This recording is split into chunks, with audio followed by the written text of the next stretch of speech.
Na vašom dni, toto je váš deň, tak si ho užite najviac, ako len môžete. Sme tu jedna veľká rodina, ktorá stále príjma veľa nových ľudí, takže teším sa, užite si to, mám vás rád. To my teba máme radi.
Ako by som opísal svoj život ProSide?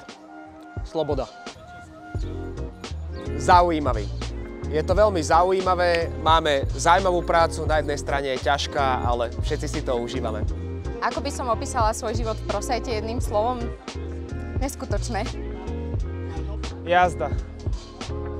Kto z mojich kolegov by najskôr vyhral talentovú súťaž a kto by to bol? Podľa mňa by to bol asi Juri Heredoš z toho, aký najväčší exot z nás je, pretože reálne je. Jakub Júl za matematik.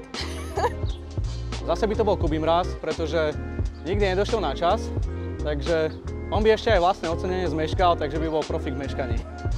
Určite by to bol Richard Veľkovič a bolo by to v akomkoľvek športe, pretože on, čoho sa chytí, tak tomu proste ide úplne od ruky.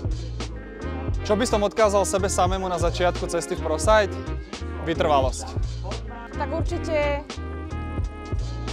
buď bojovníčka, vytrvaj, zdolaj to. Bola by to asi trpezlivosť. Na akého kolegu si spomeniem ako prvého, keď sa povie ProSide a prečo? Je to ťažké povedať, myslím si, že prvý, ktorý mi napadne na je Radko Majzun práve kvôli tomu, čo všetko pre nás robí, ako ďaleko to dotiahol a akým vzorom pre nás je. Tak je to Veronika. Žijem s ňou a je to moja žena. Je to Milan Šolc, jeden z majiteľov, lebo on prvý vo mňa veril. Najkrajší moment dnešného dňa je jednoznačne to, že som sa mohol stretnúť so všetkými mojimi ľuďmi v tíme. Keď sme všetci vyhrali súťaž vo varení gulášu a sme všetci výskali, jak sme to zdolali. Že sme sa spojili zase jednu peknú sobotu a spravili sme si skvelý team building. Čaute všetci!